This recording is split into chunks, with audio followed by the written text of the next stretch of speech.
When you dare to share, you break the silence. When you dare to share, you speak your truth. When you dare to share, you use the full strength of your voice.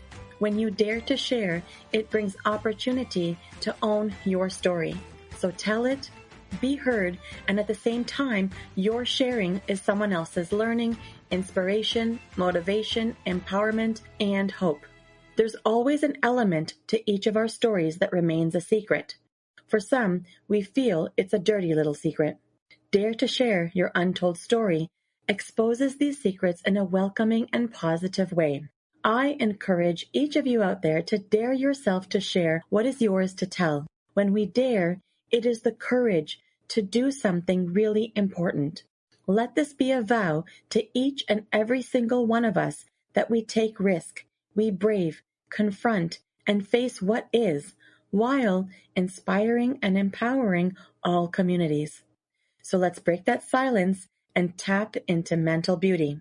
This is Salima Jadavji, your podcast host, a practicing social worker, and your mental wellness connoisseur. Welcome to the Dare to Share Your Untold Story podcast, episode number 127. A bold step led her to the journey of healing and calling. To all my fellow listeners, before we get started, I'm just dropping in a note to give you a heads up that this podcast might be emotionally triggering for you. We do invite guests onto the show who share openly about extremely difficult life moments with exposure and impact of what the struggles have been like. The intensity of each episode could have a variable impact on your emotional and mental well-being based on your own personal story. If at any point the topic becomes uncomfortable or upsetting to you in any way, please do not pressure yourself to listen. Instead, be kind to yourself, do some self-care, and perhaps give another episode a try. Today, I have the pleasure of introducing our courageous and daring guest, Julie Hall. Julie is a licensed marriage and family therapist in Connecticut and New York with advanced training in trauma-informed care, mindfulness, and evidence-based modalities such as emotionally focused therapy, cognitive behavioral therapy, and dialectical behavioral therapy. She holds degrees from New York University, Rutgers University, and Seattle Pacific University, and brings over a decade of experience in both the fast-paced technology sector and clinical practice. She has supported individuals, couples, and families around issues including anxiety, depression, disordered eating, trauma, and premarital counseling.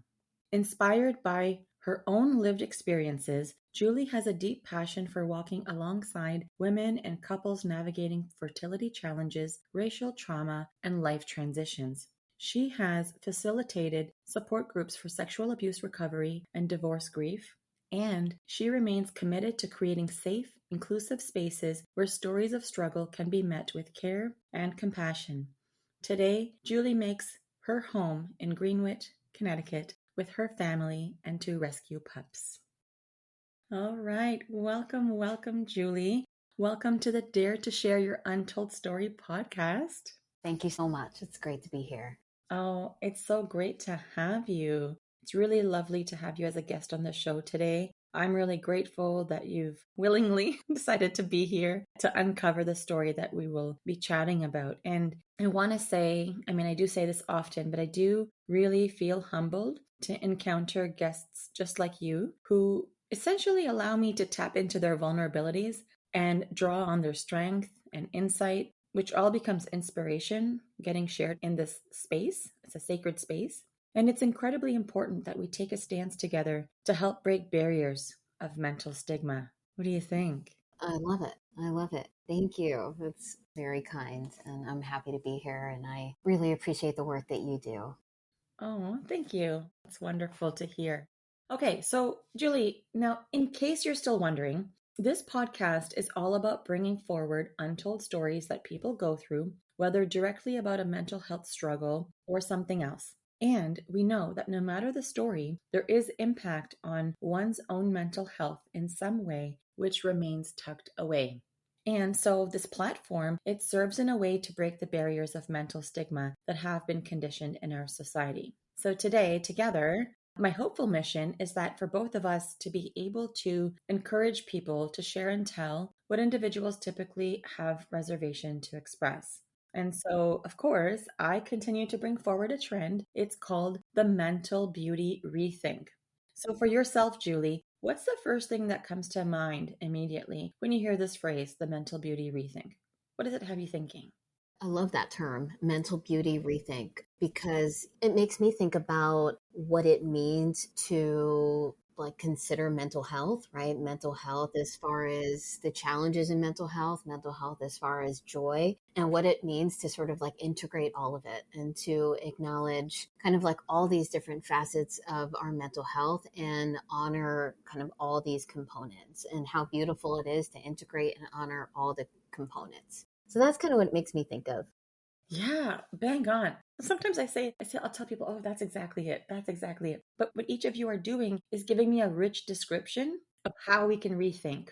And the goal is essentially the same, right? So my goal was how can we equalize, normalize, harmonize physical health and mental health, and for them to not be seen as in silos, for us to be able to integrate, for us to be able to be all accepting, to be able to have unconditional love for ourselves and for other people, for us to embrace our imperfections and allow ourselves to be perfectly imperfect, mental wellness or not, be able to see something without the judgment of it being good, bad, right, wrong. And the words that you used, it helps with that redefining the acceptance. And I liked how you said integrate all facets and honor all components. I mean, I liked everything you said, but those words are really just sticking out, and we can embrace the mental health challenges, and we can also embrace the joy and all parts. So I'm just always fascinated by what people share with me. So thank you for sharing that. That was awesome.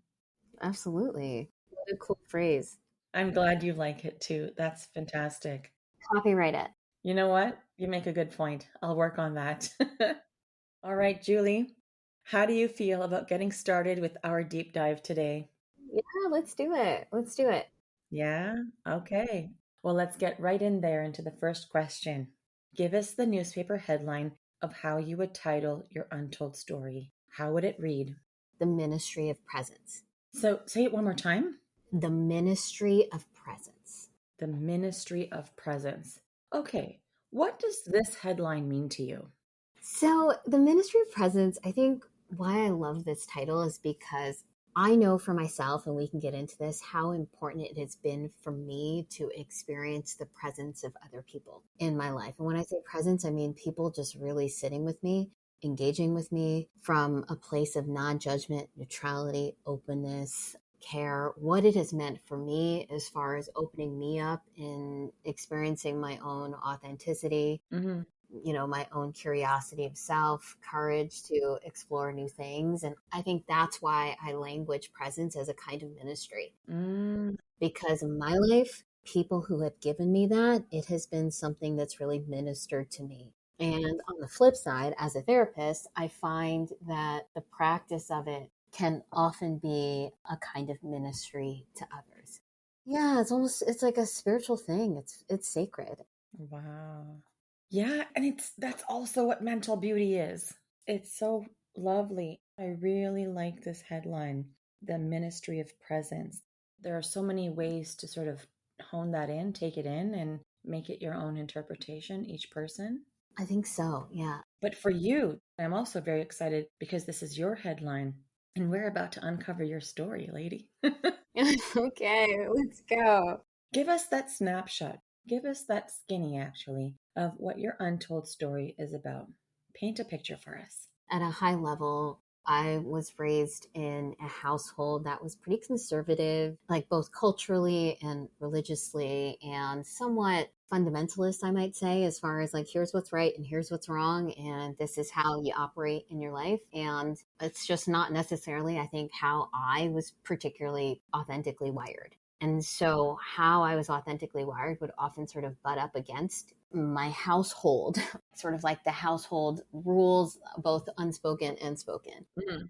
And so I think that was a challenge for me. And I often internalize it as like that this is my problem, right? There's something wrong with me that doesn't sort of jive with how this is. And I don't fault anyone for it, but I think I had to really work through that and really build for myself a path forward, like a path forward to the phrasing of the ministry of presence. There were people in my life that really helped me kind of open myself up to that, up to self compassion and what it looks like to really live into my authenticity. Mm-hmm.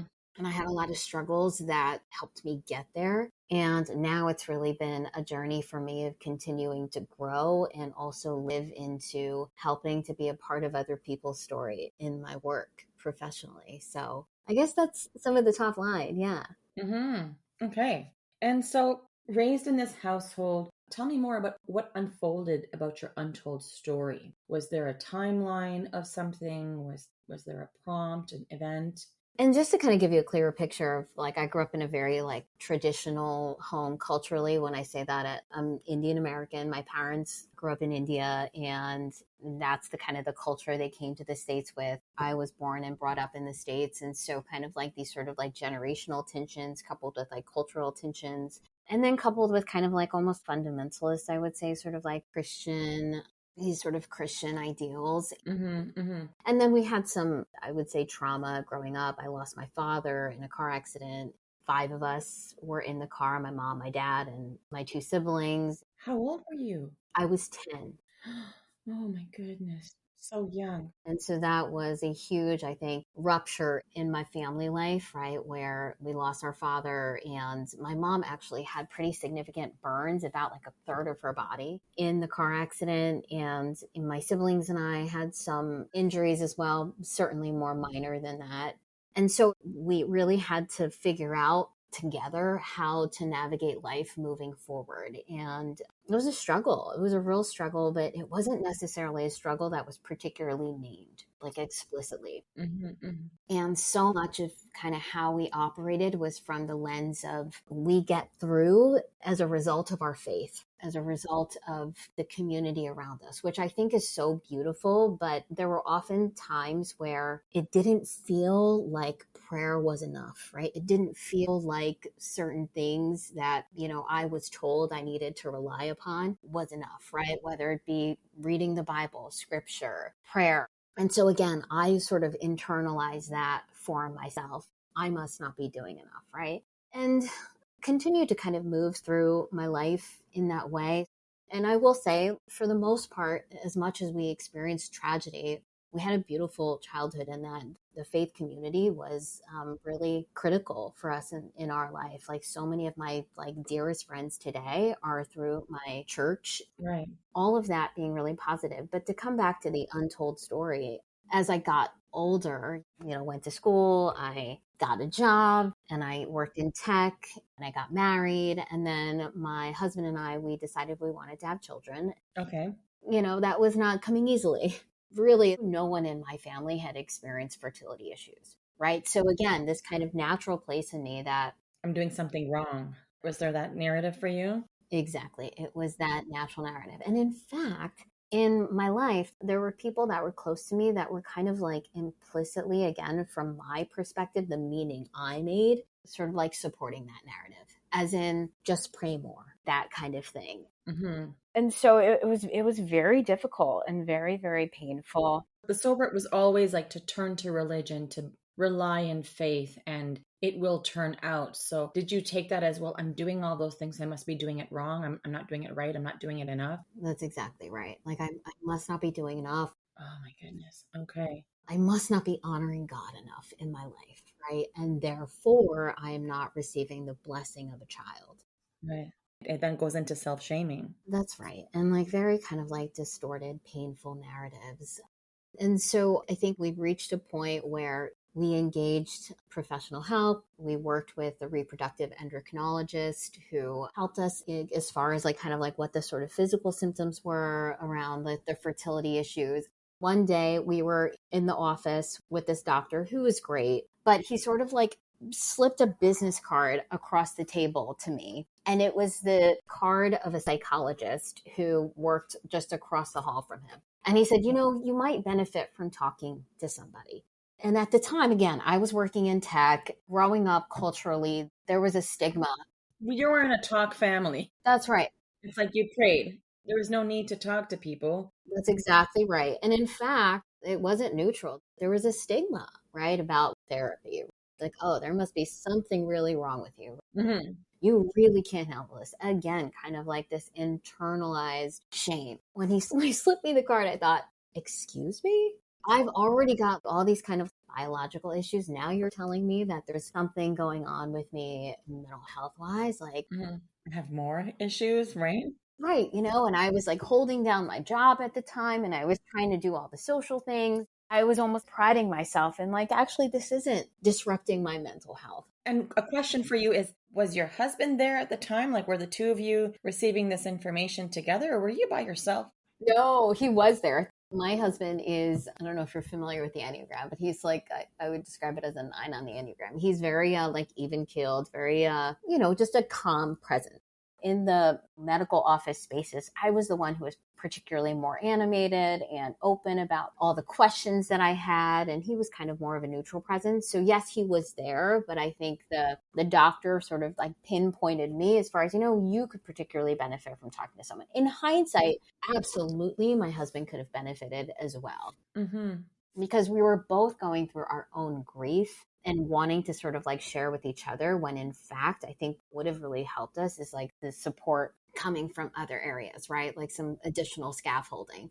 That said, he was there, and I think he was a little bit relieved, maybe, that someone else kind of noticed that I could benefit from talking with someone. So all that to say, I was somewhat offended. Like the reactionary sort of experience for me was me being sort of on the defense. However, I was curious. Mm-hmm. So you were offended and curious. Yes, exactly. Coexisted. And so I did actually go see that psychologist. I made an appointment. I'd never gone to see a therapist before. Right. And I will tell you, and I know this isn't everyone's first experience with a therapist, it was like the floodgates opened for me. Wow. I thought, what is this thing? I had no idea that there was so much that I was carrying. You're like, this is a thing. People talk. We open floodgates and it could be helpful. And there's things that happen in this space. Exactly, right? And this isn't like talking to a friend. This is someone who is actually professionally trained Yes. to tap into certain things that I say and open it up for more and hold space in a way that's validating. And it was just a really beautiful first experience of therapy for me. Right. I would say that moment, I would say that was the sort of like pinnacle moment for me of like, what is this? And could I, in fact, actually be on the side of supporting people in the midst of this kind of pain and challenge? Because I had always loved listening to people's stories. Like I said, ministry of presence. I always loved that. And even growing up in the household that I did, where it was like, pray, pray, pray, and here's what you do. I just love to be with people. That was just my natural lean, to just be with people. And you didn't know that you could be with people in this way. I didn't. I didn't. And I didn't know that, in fact, it was healing. I didn't know that, in fact, it could be therapeutic. Mm-hmm. That there's a healing in it. Like you didn't know. That's right. And so it was really, again, the impetus for me really reconsidering my own career path and the journey, like cascading me into where I am today. You might even wonder, why am I curious about these things? But I'm really curious about how you got into tech, in the sense of, you identify as a woman of color. We talk about generational conflicts, right? About, what you think you're supposed to do, all those narratives that come when you're raised in the community, the religious and cultural structure that you had. Mm-hmm. To be a woman in tech is also a pretty bold step. So, how did that happen? Yeah, that's a great question. Right? I think maybe to some extent that was a more organic. I went to college. I would say maybe like a thread of it is that I wanted to make my mom proud. There are certain professions that in the culture that I grew up in that are affirmed, right, in the culture, whether it be, tech, engineering, the medical profession. Right. So you thought by pursuing something like this, you would get those assurances, the external validation. That's exactly right. I think there was a big component of that, coupled with the dot-com era. And I graduated with a degree in economics and computer science. And it was just kind of like a lean for me. And like, I know like my mom loved the idea of like me being a professional and going into an office. And, so it's interesting that again, there was this foundation of wanting to do things the right way. Mm-hmm. So, like, the opportunities presented themselves at the time. The profession was looking for more women, even like women of color. And so, like I said, there were opportunities, and that's kind of how I ended up in the space. Right. It wasn't that I didn't necessarily like the space. I thought it was really cool and interesting. And I sort of dipped my toe in different spaces of tech, whether it be nonprofit or corporate or startup, Mm-hmm. a lot of different areas, but it just wasn't particularly fulfilling. Not the way that is long lasting, long standing. That's right. Okay, so you started to allude to this a little bit. You started to share a little bit about this, and I just want to go right in there to find more. It really seemed like there was this parallel, simultaneous themes related to transitioning from the tech job to this idea of I could be a clinician. I could do this. I kind of hold space for people like this in ways I didn't know that maybe I could now transfer it into this. And this desire for this child that you had. How do all of these themes run a parallel process? Because I feel like there's one. Great question. I think I have also like a history of not necessarily particularly being like operating from like impulse, but operating from a place of like what my gut feels is right. So, for example, even before I switched careers, I was living on the East Coast, born and raised in New Jersey, and I was on a business trip in San Francisco, and I just had a moment. It was a gut feeling that said, I can move here. And I just sort of sat with that, and really not for long. But then I moved to California and not really knowing anybody. Like you and your husband, both of you together. I didn't know him at the time. Oh, you didn't know him at the time. Okay. No. And so this was kind of pre marriage, but it was just something I felt like, what, I want to do. And so I say that because, again, like another process is after leaving that session with the therapist, this gut feeling came over me that said, maybe I can do this. And so it wasn't something that I put necessarily a ton of rigorous research into per se. Yeah. It just felt right. Yes, the gut feeling in me said, I think I need to go back to school. And so not to say that I was particularly impulsive. Like for example, moving to San Francisco, I started looking at tech jobs in California. Of course, there was a plan in place in terms of you kind of positioning yourself to make the decision, but you were curious about it. And so that allowed you to be open. That's exactly right. And the gut feeling in me is that place that doesn't look back. I just don't look back. Hmm. And so, did you have this gut feeling experience right from your first session? Is that when it triggered for you?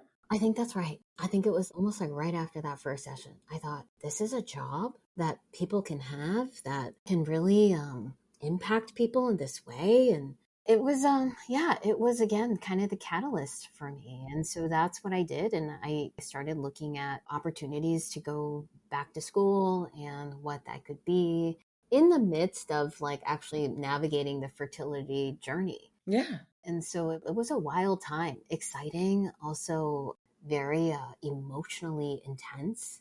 So, and then I went back to school. And this is all while you were navigating the fertility journey.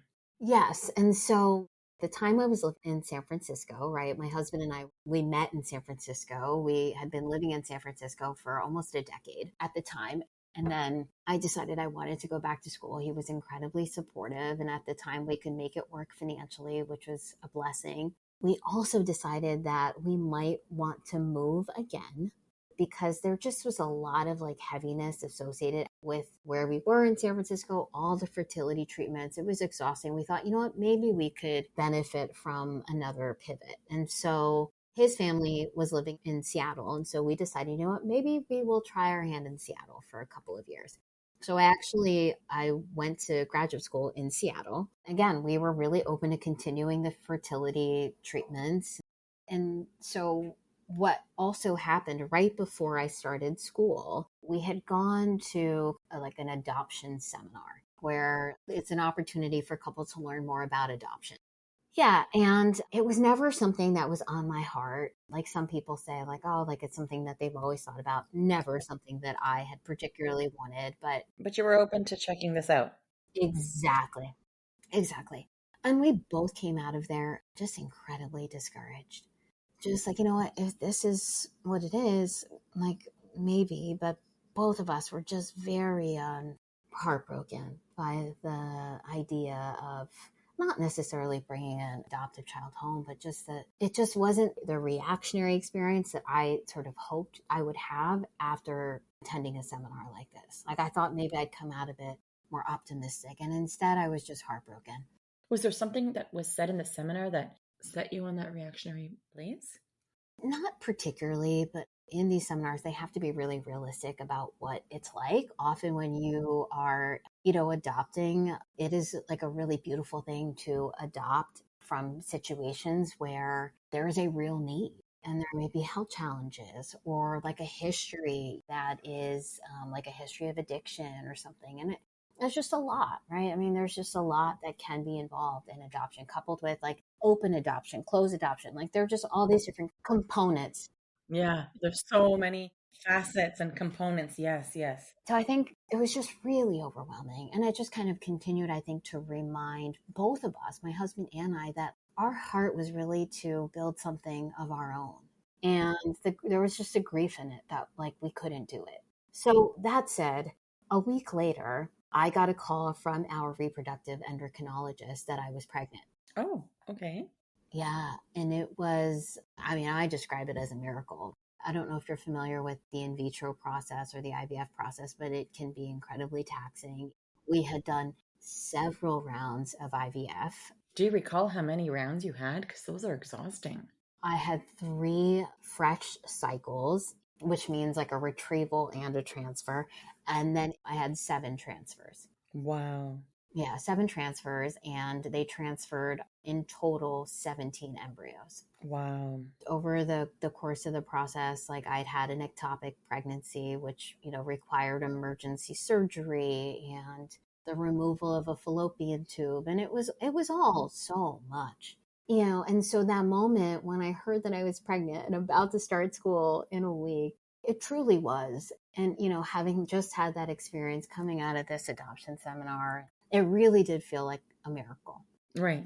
This one embryo out of the 17 made its way through, and so that said, after 2+ years in program, I graduated, and I walked onto that stage with our 2-year-old daughter, and I held her while I picked up my diploma. Mm. Yeah, and it was a really, really powerful moment for me as far as the journey of everything that we had been through, to be able to, hold my diploma with her in my arms. Yeah, it was really powerful. Oh, wow. Yeah. I'm just trying to visualize that right now. Yeah, it was something special. I graduated with a pretty close knit cohort. And so for them to, I was walking up, and it was, I think, a friend who had passed her to me so that I could walk up on the stage with her and take my diploma. Yeah, it was significant. It is significant, hugely. Now, you mentioned the pregnancy. Was that before all of this? Was it like before you went to the adoption seminar? Yes, it was. Ah, okay. And so much had happened during that time. Yeah, there sounds like there was so many different moving parts and other curveballs and different things coming your way. Oh, yeah. I have an older sister, and at the time, my sister has 4 kids, and at the time, she just kept having babies. I was throwing the showers and I was celebrating her.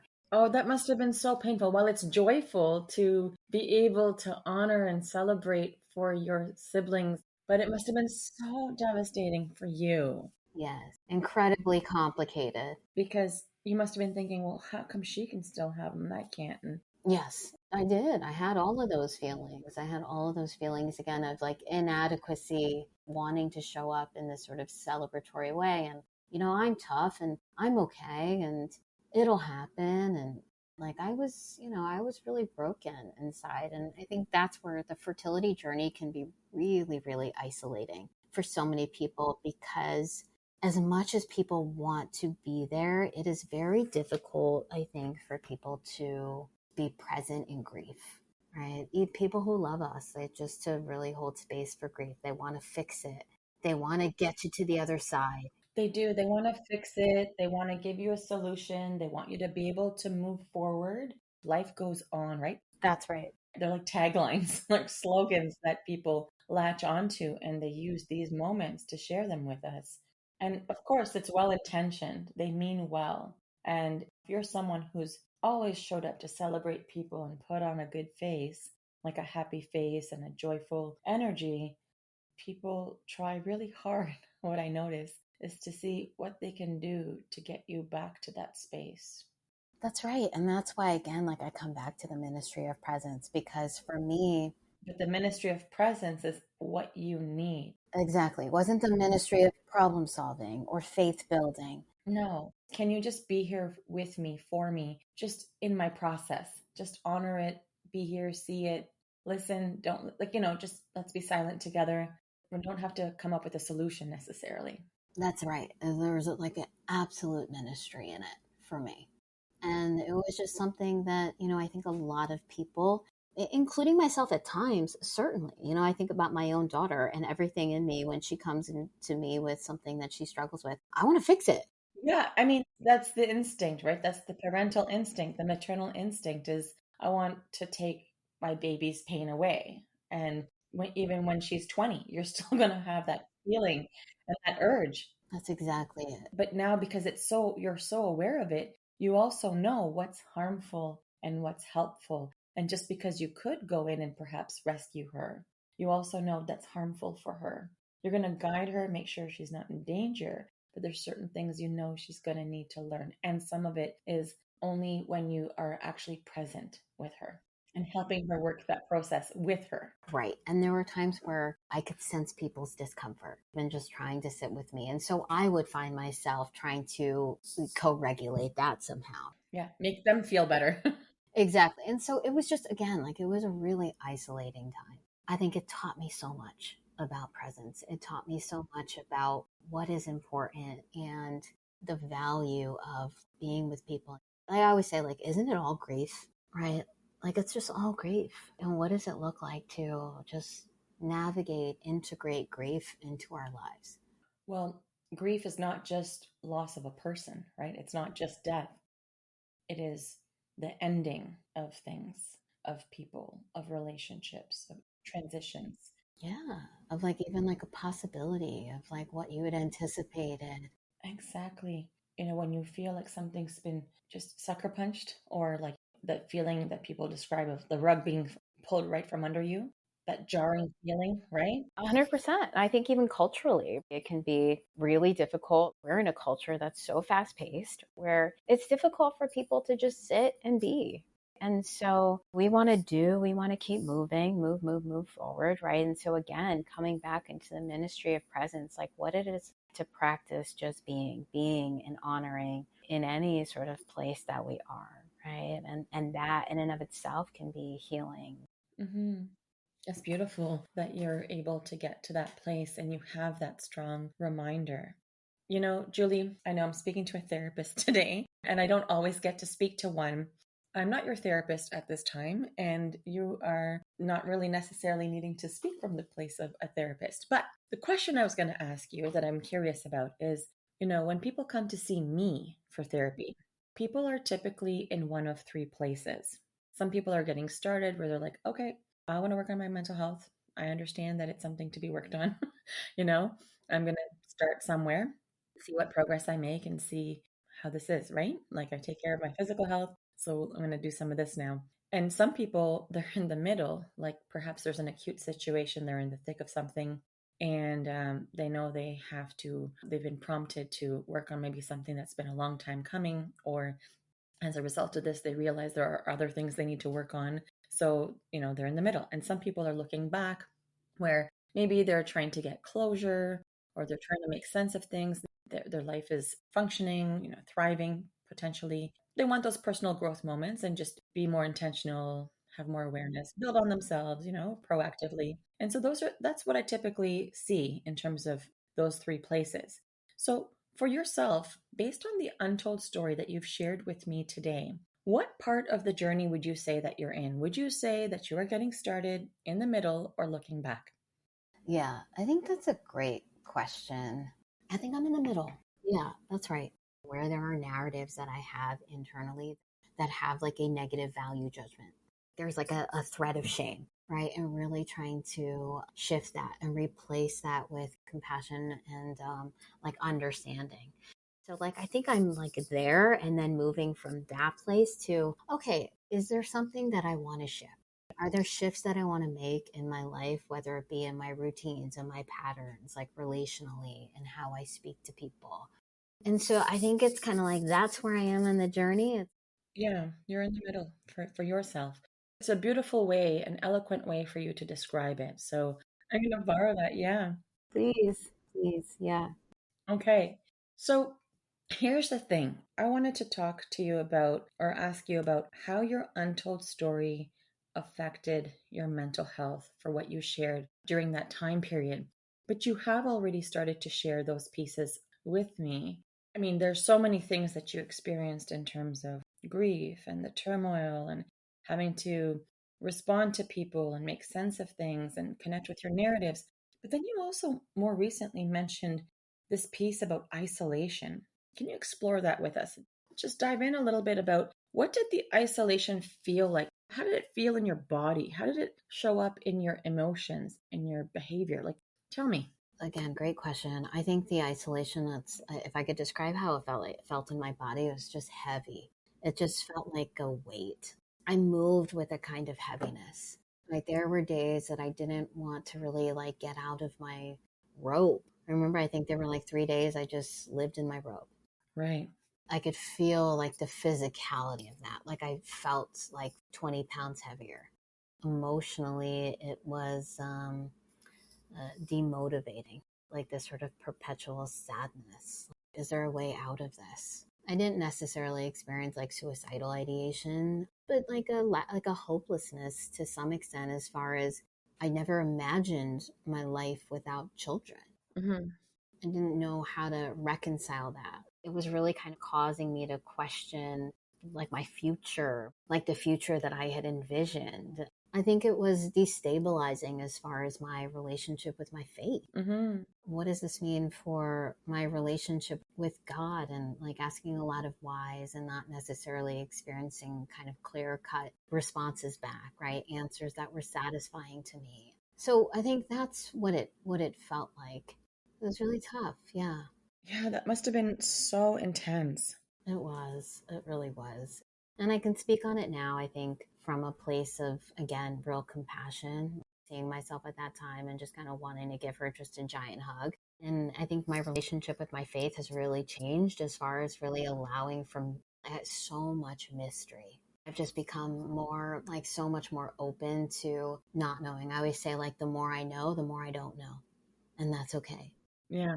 And being open to the mystery, I think, allows us to be more present, Exactly. which is all we ever really need because life changes in a moment. You know this. I do. So tell me, Julie, what's your key message to the listeners of our show? What do you want them to know? The mentor that I really gleaned so much from is Father Richard Rohr. I don't know if you're familiar with him, but he's a Franciscan monk and would describe himself as a mystic. He has a quote: "We don't think ourselves into new ways of living, we live ourselves into new ways of thinking." And so I think my message to people, remind people that whatever they are experiencing in their day to day, whatever they're navigating is valid. I think so much of how I operate with people is from like a stance of compassion. Whatever they are struggling with, like whatever, we are having a hard time with, or wherever we are getting stuck, we have our good reasons for that. And so the more that we can move in our life from a place of compassion, the more it really opens us up to shifting, right? To leaning into authenticity. Right. So it's like that practice of presence, I think, that really helps us, in fact, accelerate growth, which is almost counterintuitive to some extent, because the presence is sort of like being, it's like a being still. And yet, like if we can engage presence in this way, it in fact accelerates growth, in my opinion. That's a beautiful message. All right. So for me, I really am curious about, in terms of your untold story and that pivoting point, the pivotal point of something that was like a game changing inspiration for you. So would there be like a book or a speaker or an event or a place or a mantra or something that really, once you experience that, you're like, okay, this is my moment? Anything that you can share? I mean, I can certainly share like a resource. Like I think anything by Father Richard Rohr was deeply powerful for me. And his one book, Falling Upward, is just a really, really powerful book as far as what it means to, again, acknowledge that there are all these different parts of our story, as far as like our story, whether it be things that have happened to us, things that we have felt, things that we have experienced, like all of it is worthy of being seen, acknowledged, even not just the good parts. All these different components have beauty. I think there's another wonderful book by Resma Menakem called My Grandmother's Hands. He talks about, again, the sort of like generational components. He has a beautiful quote called "Pain travels through families until someone is ready to feel it." Wow, that is so deep, enriching, and I want to read it. I want to read that book now. Yeah, that's wonderful. Okay, so tell me, what is a cause or an organization that has been impactful to you on your journey that you'd like to give a shout out to? Yeah, I would say Resolve. Resolve is an organization that offers support to anybody who is navigating fertility struggle, men, women, couples. Again, when I was navigating that space, I didn't really feel like there was a whole lot of resourcing. And so it was really wonderful to find that resource. And they have so many groups that are free. I think that was also important, like alleviating financial burden, because the journey can be financially really tedious as well. Of course. What a great shout out. Resolve. That's wonderful. All right. So, Julie, if people want to connect with you, how are you findable? Yeah, Instagram, LinkedIn, my website are probably the best places to reach me. Amazing. The good thing is we've grabbed all of your details, so people can grab that from your show notes page and connect with you directly. So that's fantastic. Thank you. Julie, Yes. guess what? What? You've just dared yourself to share. Congratulations. Oh, thank you. What a beautiful time. Yeah, you thought it was a beautiful time. You didn't feel like you were in the hot seat. I sure didn't. I sure didn't. That's wonderful. That's good news. It was a very beautiful unraveling and process to witness and to be part of it. There was so many parts to your story, and I know there's so many more facets to each part. But that's some really incredible sharing. Thank you. Yeah. And Julie, I would just like to take a moment to express my gratitude for the deep story shared in this space today. Like, it was deep. You went places. And speaking openly about your journey through infertility and the parallel journey of your career transition, moving from tech into a practicing clinician, and the gift of your daughter, just blown away. I'm truly grateful to have been able to hear and witness your story today. So thank you for your deep conversation and for all the daring and for all your sharing. Oh, thank you so much. Wonderful. Once again, Julie, thank you for being part of Dare to Share Your Untold Story and helping to be a voice in breaking down the barriers of mental stigma.